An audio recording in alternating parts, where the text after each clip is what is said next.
하나님 말씀 보겠습니다. 구약성경 출애굽기 20장입니다. 구약성경 112페이지입니다.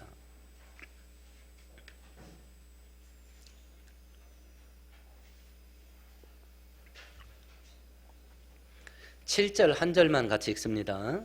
너는 네 하나님 여호와의 이름을 망령되이 부르지 말라. 여호와는 그의 이름을 망령되이 부르는 자를 죄 없다 하지 아니하리라. 아멘. 아멘.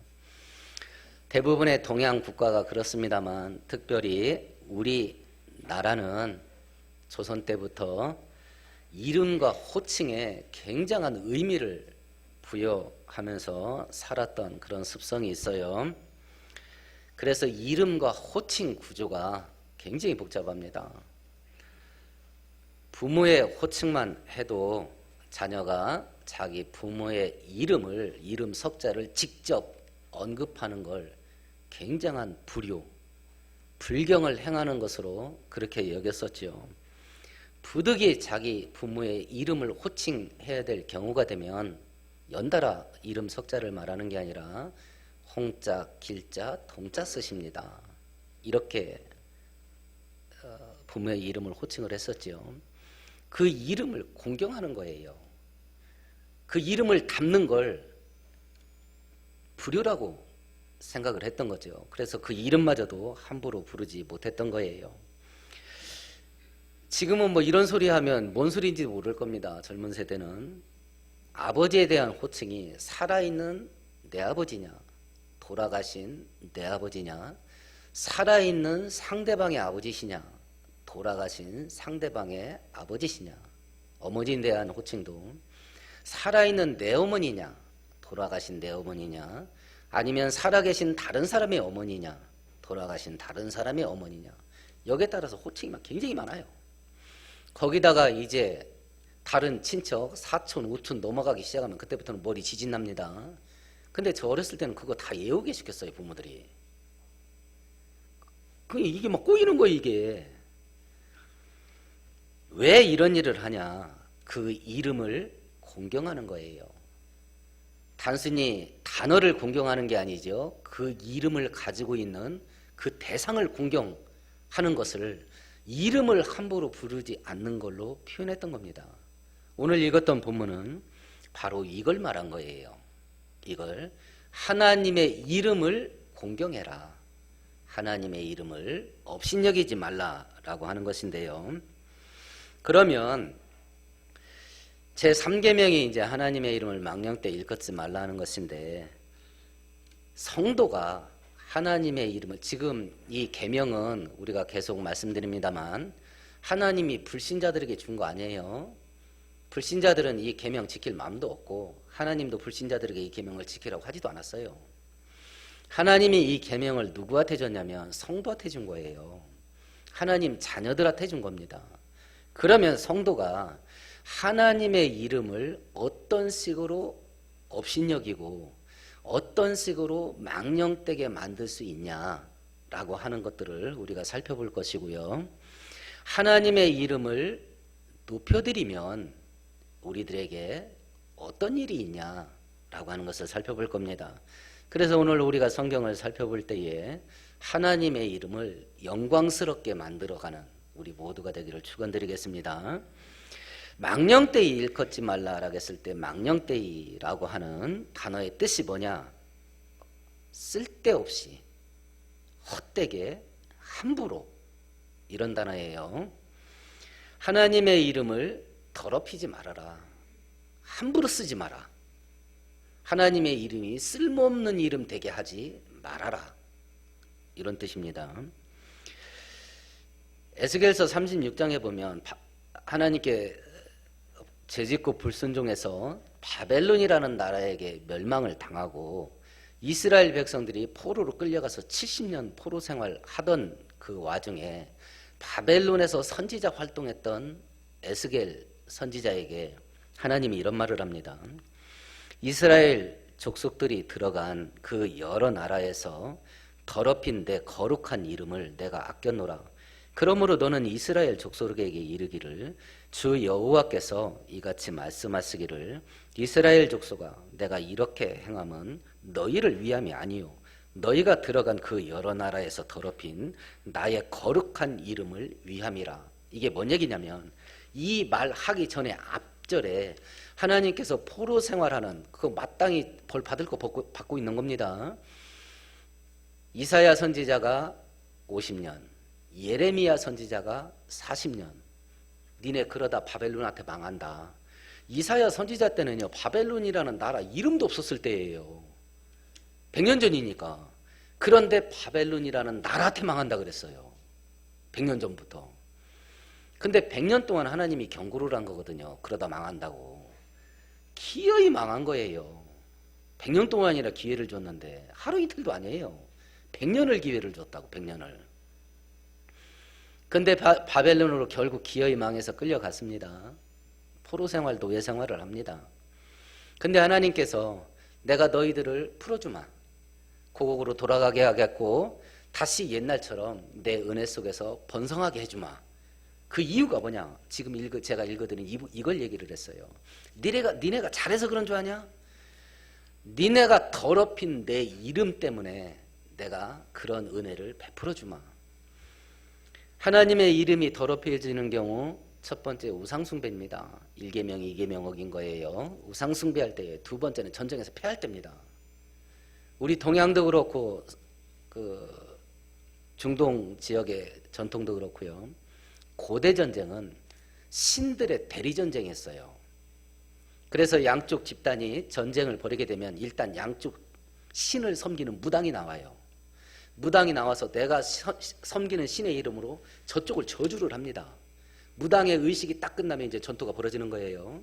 전투가 끝났습니다. 한쪽이 지고 한쪽이 패합니다.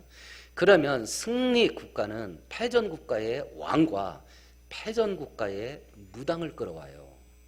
그리고 그 무당을 죽입니다. 그리고 패전 국가가 이제까지 우리가 섬겼던 신을 버리고 당신들이 섬기는 신을 우리도 섬기겠습니다. 그게 한국 조건이에요. 그게. 그러니까 고대 국가에서 전쟁에서 패했다라는 이야기는 니네가 섬기는 신보다 우리가 섬기는 신이 더 강해. 이 의미를 승전국가 백성들 뇌리 속이나 패전국가 백성들 뇌리 속에 박히게 하는 거예요. 그러니까 이스라엘 백성들이 전쟁에서 패했다. 하나님의 이름에 똥칠을 한 거예요. 왜냐하면 이스라엘 백성들을 이겨먹은 상대국가 국민들이 쟤네들이 섬기는 신보다 우리가 섬기는 신이 더 강해. 이걸 떠들게 만든 거거든요. 사무엘 선지자 때에 사무엘이 어렸을 때 엘리 제사장 때에 블레셋 때 공격을 받지요. 그때 뭘 빼앗겨요? 법궤를 빼앗깁니다. 십계명에 담긴 상자. 그 블레셋 사람들이 그 법궤를 갖다가 어디다가 안치를 해요? 자기들이 섬기는 신, 다구원 신전에다 바치면서 우리가 이기고 왔습니다. 이렇게 승전보고를 해요. 그러니까 하나님 이름이 멸시를 당해요. 전쟁에서 패하게 되면. 그래서 하나님이 뭐라고 말씀하셨냐면 니네가 마땅히 벌 받은 거다. 그런데 그것 때문에 너희들이 전쟁에서 패한 것 때문에 내 이름이 멸시를 받고 있기 때문에 내가 너희들을 능력으로 고국으로 돌아가게 하겠고 아무것도 없는 너희들에게 은혜를 베풀어서 너희들을 번성케 해주마. 그거 내 이름 내가 아껴서 그렇다. 이것이 하나님께서 당신의 이름을 대하는 하나님의 마음이에요. 하나님께서는 당신의 이름이 멸시당하는 것을 참지를 않겠대요. 멸시당하는 것을. 그러면 성도가 어떤 경우에 하나님의 이름을 멸시할 수 있겠는가? 불신자들은 뭐 하나님 이름 어떻게 대하든지 하나님 관심 없습니다. 그리고 나중에 그 책임 물으면 되는 거예요.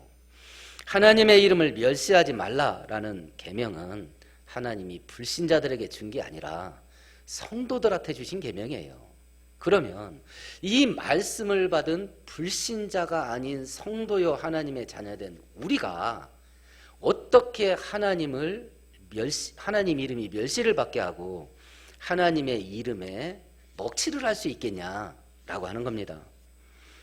그 첫 번째 가장 대표적으로 흔하게 나타날 수 있는 현상인데요. 구약성경 한 구절 찾아보십시다. 1327페이지입니다. 말라기서 1장 6절에서 8절까지 깁니다만 천천히 같이 읽어봅시다. 내 이름을 멸시하는 제사장들아, 나 만군의 여호와가 너희에게 이르기를 아들은 그 아버지를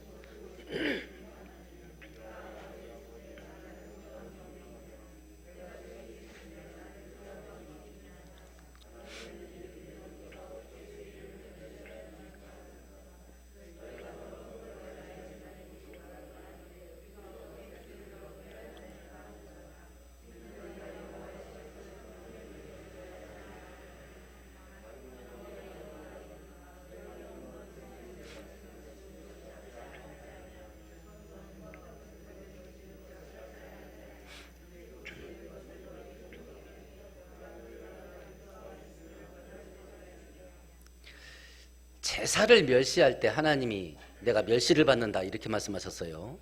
제사를 가볍게 여기는 거. 지금 이 꾸중을 듣는 이스라엘 백성들이 제사를 드렸습니까? 안 드렸습니까? 드렸습니다. 제사를 드렸는데 어떻게 드렸냐? 귀찮아 죽으려고 그래. 말라기 1장에는 다른 부분에 보면요, 구약 제사는 짐승을 잡아서 토막을 내고 또 해체를 하고 일부는 태워 바치고 일부는 바깥에 버리고 막 절차가 복잡해요. 그러니까 그 제사를 드리면서 뭐라고 말하냐면 이거 순서가 왜 이렇게 복잡하냐 이거. 그러면서 그 일을 하는 거예요. 그러면서 그래서 똑같은 책망을 하는 이사야 1장에서는 뭐라고 말하냐면 내 마음이 너희의 월삭과 정한 절기를 싫어하나니 그것이 내게 무거운 짐이라 내가 짊어지기에 곤비하였느니라. 니네가 그런 식으로 드리는 예배를 내가 감당하기가 이제 징그러워 죽겠다 그러셨어요. 성도인 우리가 언제 하나님의 이름을 멸시할 수 있겠는가? 예배를 안 드리는 게 아니라 예배를 드리는데 예배를 귀찮아하는 거예요. 그러니까 집중을 안 하는 것이요, 예배에. 그러니까 몸은 와 있습니다. 이스라엘 백성들도 제사는 드렸습니다. 그냥 귀찮아 죽으려고 그래. 우리도 몸은 이 자리에 와 있을 수 있습니다. 근데 마음이 하나님과 예배에 집중하지 않을 수 있겠습니다. 몸은 이 공간에 갇혀 있습니다. 근데 생각은 날개를 달고 세상으로 벗어납니다. 하나님이 멸시를 당한다 그래요. 니네가 그런 식으로 예배드리냐? 나를 멸시하는 행위다. 가장 많겠죠, 이런 경우가. 현대 기독교인 우리가, 하나님의 자녀인 우리가 하나님을 멸시하는 가장 대표적인 행위예요. 예배를 형식적으로, 예배를 습관적으로, 심지어는 귀찮아하면서 드리는 것. 이것이 하나님을 멸시하는 가장 대표적인 행위예요. 그래서 신앙생활의 가장 기초가 뭐냐? 예배 드리는 거잖아요. 예배 드리는 거. 신앙생활의 가장 중요한 게 뭐냐? 예배예요. 그래서 이 코로나가 한국 전 세계 기독교죠. 기독교의 치명타를 입힌 것은 그 신앙의 기초돌을 뽑은 거예요. 예배를 못 드리게 만들었으니까. 제가 지금 정부 비판하는 거 아닙니다. 코로나 얘기하는 거예요. 코로나. 두 번째, 우리가 하나님을 이름이 멸시를 하는 행위로 거론될 수 있는 것이 오늘 말씀과 같은 맥락으로 레위기 19장에 이런 구절이 있습니다. 너희는 내 이름으로 거짓 맹세함으로 네 하나님의 이름을 욕되게 하지 말라. 하나님의 이름으로 거짓 맹세를 해. 하나님의 이름으로. 제가 대학 다닐 때 서울에서 자취할 때예요. 방을 얻어놨습니다. 그래서 어머님이 근처에 친척이 한 분 살고 계셔서 그래도 급한 일 생기면 어디 연락이라도 할 때 있어야 되니까 그곳에 가서 방을 얻어라 해서 방을 얻어놨는데, 얻어놓은 다음에 친척이 오셔서 야, 나한테 한번 물어보고 왔지 하필이면 이 집이냐.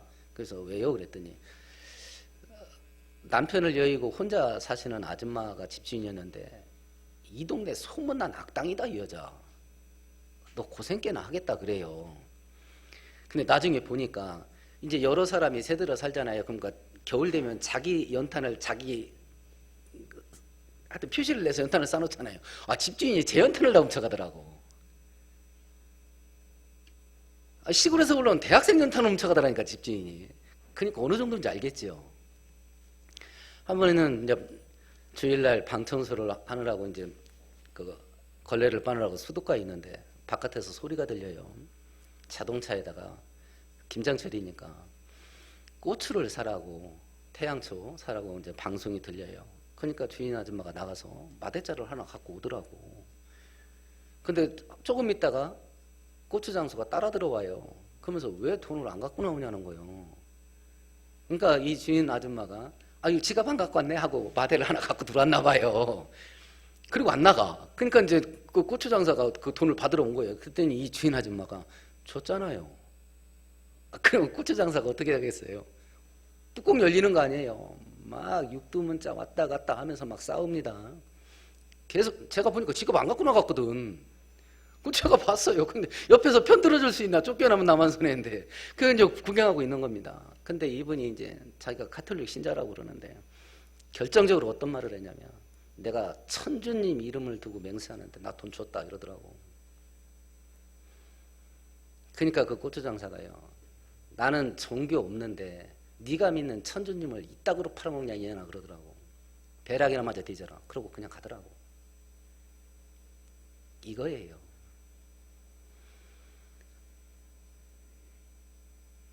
악한 맹세를 하는데 하나님의 이름을 껌딱지처럼 붙여버리는 거예요. 악한 맹세. 나 기독교인인데 나 맹세해 이거 하나님 이름 걸고. 이거예요. 하나님의 이름을 멸시를 하는 거예요. 하나님의 이름을. 그래서 성경은 맹세하지 마라. 긴 건 기락하고 아닌 건 아니라 해라. 온 천하는 하나님이 창조하셨기 때문에 네 거 하나도 없다. 요즘은 아이들이 그런 맹세하는지 모르겠는데요. 저 때는 많이 했습니다. 이거 진짜야. 아니면 내 복 따. 이런 얘기 많이 했습니다. 그거 하지 마라. 네 목숨 네 거 아니다. 하나님 거다. 하나님 거. 성도가 이 시대를 살아가면서 하나님의 이름을 멸시받게 하는 세 번째 행위입니다. 그게 뭐냐면 성도가 하나님의 이름을 천박한 용도로 쓰는 거예요. 젊은 사람들은 알 겁니다. 예수 그리스도라는 영어 단어가 지저스 크라이스트입니다. 근데 미국에서 지저스 크라이스트라는 단어를 어떻게 쓰는지 젊은 사람들은 알 겁니다. 이런 젠장, 이런 뜻을 씁니다. 제기랄. 이런 단어로 예수님의 이름을 써요. 욕으로 씁니다. 욕으로. 요즘 그 개그맨 코미디 프로를 가끔 보면 요즘 부쩍 그게 이제 교회를 조롱하고 교회를 까내리는 건데요. 부쩍 개그맨들이 아멘, 할렐루야 이 말을 부쩍 많이 써요. 놀이하면서 사람들 웃기는 일에 아멘, 할렐루야를 써요. 하나님이 진짜 있다면 쟤네들이 저 죄를 어떻게 받으려고 저러나. 하나님의 이름을 천하게 써요. 그냥 천하게. 이런 것들을 자주 보게 되면 하나님의 이름을 존귀하게 여겨야 된다는 의식이 우리도 흐려져요. 이런 문화가 아주 막 그냥 물결 흘러가듯이 그냥 흘러가 버리면 아니 어떻게 하나님의 이름을 저따구로 쓰나 라고 하는 우리의 의식이 희미해져요. 자칫 잘못하면 우스갯소리도 나도 그렇게 할 수 있어요. 자칫 잘못하면 우스갯소리로. 네 번째는요. 죄를 범하는데 하나님의 이름으로 맹세하는 것도 있겠지만 죄를 범하는 정당성을 하나님 이름으로 정당성을 부여받으려고 하는 거. 분명히 아닌 것들이 있어요. 교회가 어떤 결정을 하는데 성경적으로 안 맞아. 근데 그런 결정을 하면서 교회가 핑계대는 게 뭐예요? 하나님 뜻이야. 개인도 성경적으로 딱 보면 아니에요. 근데 그 결정을 한다고. 그리고 뭐라고 말하냐면 주께서 인도하셨어요. 하나님의 뜻이에요. 이럴 때 하나님의 이름이 멸시를 받아요. 이럴 때. 악인이 교회 다니는 성도가 악을 행했는데 용케 처벌을 피했어요. 그럼 그 성도가 뭐라고 말하겠습니까?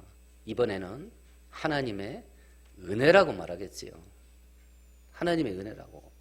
악인데 그걸 처벌을 모면했어요. 하나님의 은혜라. 하나님의 이름을 멸시하는 행위예요. 수요일날도 말씀드린 것 같아요. 지금 라임 사태에 몸통으로 지금 지명되고 있는 김봉현이라는 사람. 이 사람이 자기 지인과 카톡한 내용 제가 얘기했잖아요. 뉴스에서 다 보도됐잖아요. 얘기를 주거니 받거니 하다가 그 주거니 받거니하는 내용들이 정부 청와대를 어떻게 움직여가지고 어떤 일을 하자 막 이런 거 주고받고 하는데 그 내용 중에 뭐가 있냐면 내가 왜 교회 다니는지 아는가? 교회 다니나 봐요. 김봉현이가. 내가 왜 교회 다니는지 아는가? 사람이 살다 보면 사람의 힘으로 할 수 없는 일들이 많아서 내가 교회 다니는 거야. 근데 그 사람이 하려고 하는 일이 뭔 일이에요? 전부 다 악한 일이야. 근데 그 일들이 자기가 생각된 대로 안 되는 경우가 많대. 그래서 자기는 교회를 다닌대요. 와, 그러니 그 뉴스를 본 사람들이 교회를 뭐라고 하겠어요? 저런 놈들이 드글드글한 데가 교회라고 할 거 아니에요. 그렇잖아요. 그 악을 행하면서 잘 되면 하나님의 은혜요. 혹여라도 틀어질 일이 생기니까 교회 다니는 거예요.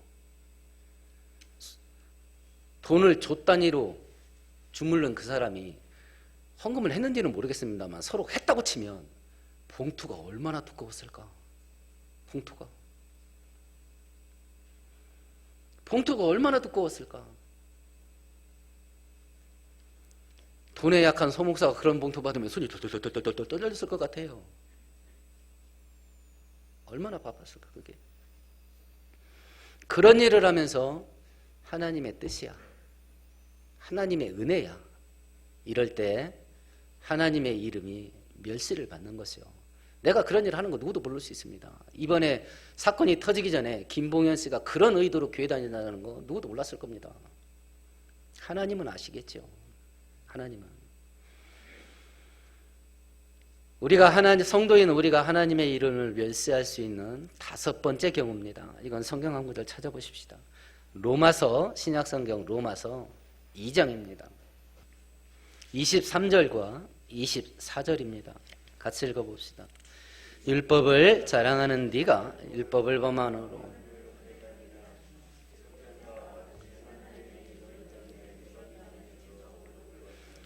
성경을 알고 있으면서 성경대로 살지 않을 때 하나님의 이름이 멸시를 받는답니다. 여러분들이 혹시 인터넷이나 그런 걸 통해서 다른 목사님들 설교 자주 듣고 계시는 분 있는지 모르겠습니다. 들으세요. 제 설교가 전체가 아니고 제가 성경 전체를 다루지 못할 수도 있습니다. 그러니까 부지런히 들으세요. 좀 이름 있는 목사님들 설교 많이 들으시고 또 비교를 해보세요. 제가 어떻게든지 성경에 기록된 본래 뜻에 맞지 않는 말을 하지 않으려고 묻어내를 씁니다. 그래서 저는 원고를 토시 하나까지 전부 쳐요. 타이핑을 합니다. 그래서 제가 준비한 성경 원고를 그대로 다 설교를 하면 보통 50분에서 1시간, 어떤 건 1시간 10분도 넘어갈 만한 분량이에요. 거의 8장, 10장을 치니까요. 그걸 가지고 보통 30분, 40분 설교합니다. 100%를 발휘를 하려면 저는 강의하는 자가, 설교하는 자가 150 정도는 가지고 올라가야 이것 떼고 저것 떼고 100은 쏟아 부을 수 있다. 이렇게 생각을 해요. 그러면 제 설교를 귀담아 혹시 들으신다면 성경이 어떤 내용이구나 하는 성경의 지식적인 부분 그거 많이 배울 수 있어요. 귀담아 듣는다면, 안 들으면 그만이고, 귀담아 듣는다면 성경 지식을, 그것도 괜찮은 지식이에요. 저 책 많이 읽거든요. 괜찮은 지식입니다. 그 지식을 많이 배울 수 있어요. 근데 우리의 한계가 뭐냐? 하나님의 말씀을 단순한 지식으로 머리에 저장하고 사는 거예요. 알고 끝냅니다. 근데 자기가 그렇게 산다는 걸 사람들한테 말하지 않고 성경 안다고 말을 해. 사냐 못 사냐 이건 검토도 안 하고 자기 마음도 없어. 성경을 안다고 말을 해. 그리고 성경대로는 안 살아. 우리가 성경을 알고 배우라고 하나님이 명령하신 것은 하나님의 뜻이 뭔지를 알아서 그렇게 살으라고 하는 행동의 원리예요. 실천의 원리. 근데 알고 끝내. 알고 끝내. 현대 기독교인들이 이렇게 사는 걸 불신자들이 징그럽게 봤고, 그래서 교회가 뭔 얘기만 하면 욕 얻어먹는 거예요. 아마 이 부분이 한국 교회가 불신자들한테 욕 얻어먹는 가장 대표적인 지점일 거예요. 성경을 안다고 하면서 성경대로 안 사는 거. 그렇게 하면 이방인들이, 불신자들이 하나님을 욕한다. 지금 한국 교회가 이렇게 만든 것 같습니다. 이 부분은 이런 것들이 성도가 하나님의 이름을 멸시받게 하는 대표적인 행위들인 것 같아요. 이런 것들이. 그럼 우리는 어떻게 해야 되냐? 베드로전서 2장에 보면 너희가 이방인 중에서 행실을 선하게 가져서 너희를 악행한다고 비방하는 자들로 하여금 너희 선한 일을 보고 권고하시는 날에 하나님께 영광을 돌리게 하라.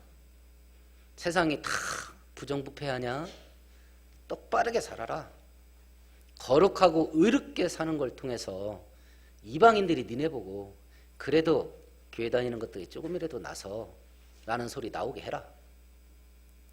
그렇게 이 부정부패가 폭발하는 이 시대에 하나님 법대로 하면 많은 경우 우리 희생해야 됩니다. 손해봐야 돼요.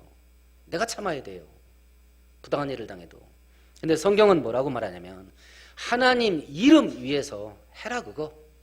네가 손해본 거 내가 채워주마. 그 약속을 하시는 거죠. 그 약속을.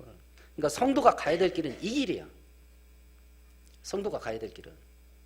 어떻게 나는 죽어도 하나님의 이름이 멸시받게 하면 안 된다.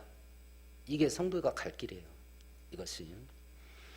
그러면 성도가 하나님의 이름을 망령되이 멸시를 받게 하면 어떻게 될 거냐? 오늘 7절 20장 7절 말씀 함께 같이 읽습니다. 너는 내 하나님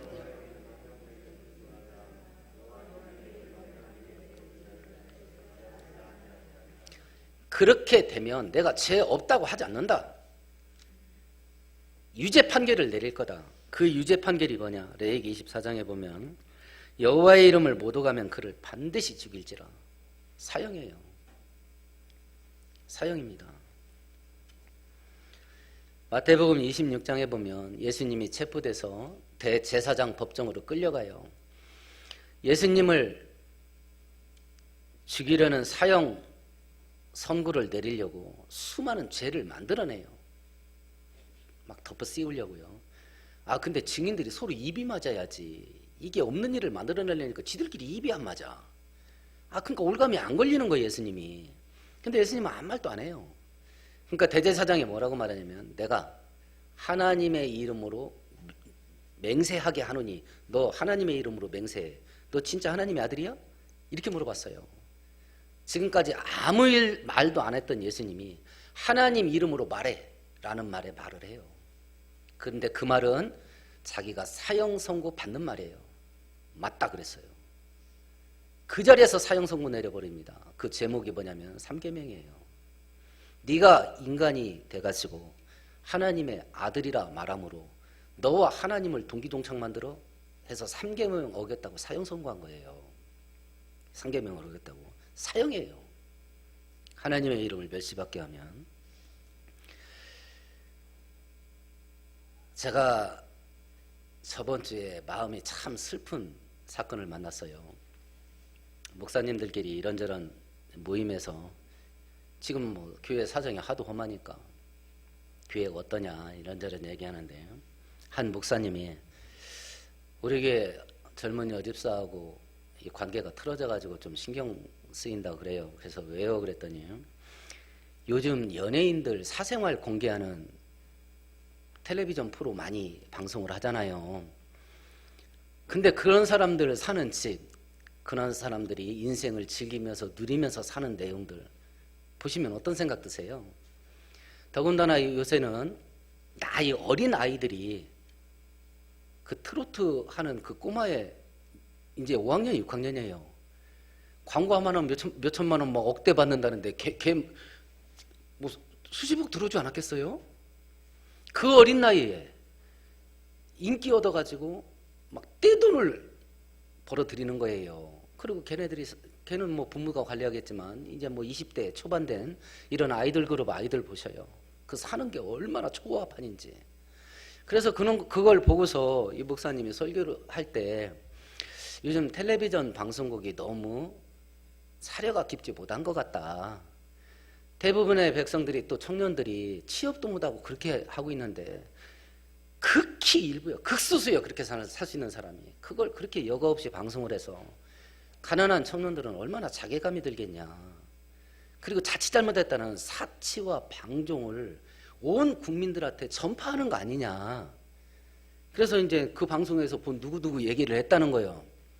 근데 그 젊은 여집사가 그 연예인을 좋아하는 거야. 자기가 좋아하는 연예인 잘못 얘기했다고 시험 교회도 오는 동 마는 동안데, 야 이거 봐라. 그러면 성도가 하나님의 이름보다 자기가 좋아하는 연예인을 더 존귀 여기는 거예요. 그 불신자가 아니에요. 성도라고 여자가 교회 다녔다고 직분도 받았어요. 근데 자기가 좋아하는 연예인 잘못 안 됐다고 교회도 안 와. 봉사당 다 안 한대. 자, 그러면 이런 상황을 얼마든지 많은 경우로 확대할 수 있지 않겠습니까? 요즘 뭐 정치 문제가 하도 그 이야기거리의 핵심이 되니까 태극기 부대. 우리 선배 목사님께 실제로 있었어요. 코로나 터지기 전에 태극기 한참 있을 때 나라가 좀 시끄러우니 우리가 특별 새벽 기도를 합시다 했대요. 근데 장로님이 안 왔어. 나중에 보니까 그 새벽에 거기 올라간 거야. 그리고 그걸 카톡으로 찍어서 인증서 올렸더라고. 그게 뭐라 했대요. 다른 때도 아니고 교회가 공식적으로 특별 새벽 기도를 하는데 장로님이 했다는 거예요. 그랬더니 태극기 부대 활동을 무시를 했다. 교회로 안 나온대. 다른 분도 아니에요. 장로님이에요. 태극기 부대가 잘하는 게 있겠고 못하는 게 있겠죠. 성경적인 관점으로 봤을 때 그 사람이 좋으냐 나쁘냐 이거 상관없어. 내가 아무리 좋아하는 자식이라도 비성경적으로 살면 잘못한 거지. 그렇잖아요. 그게 안 와. 그러면 지금 현 정부가 이런저런 비난을 많이 받고 있는데 현 정부 지지하는 사람들은 문바라고 하는 그런 호칭 듣는 사람이죠. 아무런 내색을 저한테 안 해서 모르겠지만 이 안에 태극기 부대 있을지도 모르겠어요. 이 안에 문바가 있을지도 모르겠습니다. 저는 정치에 무관심해요. 제가 정치에 대해서 관심 갖는 것은 이 정치 시스템이 이 세상을 어떻게 요한계시록 시대로 끌고 들어가냐. 저는 이 흐름을 보는 데 관심이 있지 누가 권력을 잡고 관심 없어요. 관심 없습니다. 성경적으로 봤을 때 현 정부가 이건 이렇고 그래서 잘못된 건 이 부분이다 라고 하면 문법 중에 누군가 교회 안 나올 수도 있겠다. 내가 좋아하는 사람이니까 너는 뭘 해도 돼. 이게 제정신이에요. 그럼 자식 키울 때 내가 사랑하는데 너는 뭐든지 해. 누가 너 기분 나쁘게 해? 죽여버려. 살려놓지마. 이렇게 할 거냐고. 우리의 판단의 기준이 있어요. 기준이. 그 기준은 성경이에요. 내가 아무리 좋아해도 성경이 안 맞으면 잘못한 거예요. 그래서 내 자식이 그렇게 눈에 넣어도 아프지 않을 정도의 귀한 자식이지만 성경대로 안 크면 꾸짖어야지.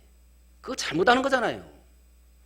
하나님의 이름을 끌어내리고 거기에도 어떻게 연예인을 올려놓냐고. 하나님의 이름을 끌어내리고 어떻게 거기다 정치인 이름을 올려놓냐고. 어떻게. 이 사람들 현대 기독교인들이 특히 젊은 사람들은 교회는 다니지만 하나님을 믿지 않을 수도 있겠구나. 그러니까 막 답답하더라고. 지금 십계명의 근본이 뭐냐면 네 인생의 중심에 하나님 못 박아놓듯이 막 박아놓고 그 어떤 것에도 그 하나님의 위치가 흔들리지 않게 만들어라. 지금 이 얘기예요.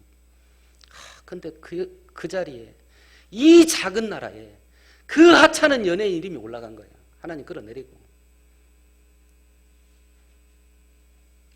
그 하나님 자리에 정치인을 올려놓은 거예요. 하나님 끌어내리고. 뭐 태극기 좋아하시려면 태극기 좋아하세요. 문재인 대통령 좋아하시려면 문재인 좋아하시라고. 본인이 좋다는데 누가 뭐래? 근데 우리가 진짜 성도면 하나님 끌어내리고 그 자리에 그 사람들 올리면 안 되지. 진짜 성도면. 그건 안 되는 거죠. 그걸 지적하니까 교회를 안 나와. 그걸 지적하니까. 봉사하던 거 다 내려놔 버려요. 예, 뭐 본인이 그렇게 하겠다면 하는 겁니다. 근데 네가 한 대로 나도 갚아주마. 제가 협박하는 거 아닙니다. 우리가 하나님이 기뻐하는 방식으로 섬겼을 때 받을 게 얼마나 많은지 그걸 늘 기억하셔요. 그래서 하나님께서도 우리들에게 약속하신 것이 있어요. 잠언 4장에 보면 그를 높이라. 그리하면 그가 너를 높이 들리라. 만일 그를 품으면 그가 너를 영화롭게 하리라. 하나님께서 우리에게 계명을 준 건 우리를 속박하기 위한 게 아니라 그랬죠. 우리를 복 주시기 위해서예요. 어떻게 하면 우리 인생에 복을 받을 수 있는지, 어떻게 하면 우리 인생에 풍성하게 될 수 있는지, 어떻게 하면 우리가 하나님의 보호하심과 지키심과 인도하심과 공급하심의 은혜가 있는 그 울타리 안에서 복을 받으면서 머물러 살 수 있게 되는지, 그 길을 얘기해 주신 것이 계명이에요. 하나님을 위해서 지켜드리는 게 아니라 나를 위한 거예요. 나를 위한 거. 그래서 하루하루를 하나님을 믿는 믿음과 신앙을 가지고 살아갈 때에 하나님 말씀에 순종하는 것이 우리의 인생을 얼마나 복되게 하는지 그걸 깨닫고 그 순종의 길을 즐거움과 기쁨으로 가는 우리 모두가 되기를 축원드리겠습니다.